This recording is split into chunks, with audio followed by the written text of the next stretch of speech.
भरधाव चारचाकीची दुचाकीला जोरदार धडक, एकाचा जागीच मृत्यू, एक गंभीर जखमी. विठ्ठल मंदिर जवळील घटना. अंजनगाव अकोट महामार्गावरील विठ्ठल मंदिराजवळील पुलावर दिनांक 25 जून रोजी सकाळी 7 वाजताच्या दरम्यान भरधाव चारचाकी वाहनाने दुचाकीला जोरदार धडक दिल्याने एकाचा जागीच मृत्यू झाला, तर दुसरा गंभीर जखमी झाल्याची दुर्दैवी घटना घडली आहे. प्राप्त माहितीनुसार सचिन रमेश सावरकर वय 34 वर्ष, राहणार शहापुरा सुरजी अंजनगाव व मोहन शंकर ताडे वय 42 वर्ष, राहणार शहापुरा सुरजी अंजनगाव हे दुचाकी क्रमांक MS27 AZ 7449ने आपल्या घरी जात असताना परतवाडाकडून भरधाव वेगाने येणाऱ्या चारचाकी MH12 US 4087ने त्यांच्या दुचाकीला जोरदार धडक दिली. धडक इतकी भीषण होती की सचिन सावरकर यांचा घटनास्थळीच मृत्यू झाला, तर मोहन ताडे हे गंभीर जखमी झाले.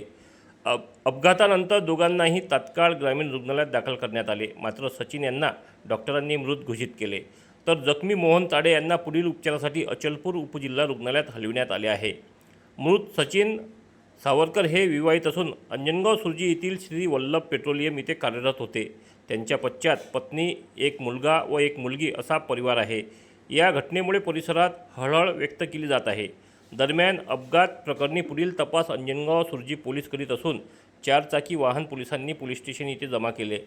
विठ्ठल मंदिर जवळील पुलावर नेहमी अपघात होत असल्याने या ठिकाणी गतिरोधक बसविण्याचे अनेकदा निवेदने, तक्रारी देऊन रस्ता वाहतूक विभाग यांना मागणी केली असता त्यांनी त्याकडे दुर्लक्ष केल्यामुळे ही घटना घडल्याचे नागरिकांनी मत व्यक्त केले. जर वेळीच अपघातस्थळी गतिरोधक टाकले असते तर ही घटना घडली नसती. तसेच सदर ठिकाणी लोखंडी कटडे असल्याने कोणते वाहन येत आहे हे सुद्धा दिसत नाही, त्यामुळे हे मोठे अपघात झाले आहे. ही परिस्थिती पाहता या ठिकाणी लवकरात लवकर गतिरोधक टाकण्याची व लोखंडी कटडे काढून टाकण्याची मागणी नागरिकांनी केली आहे.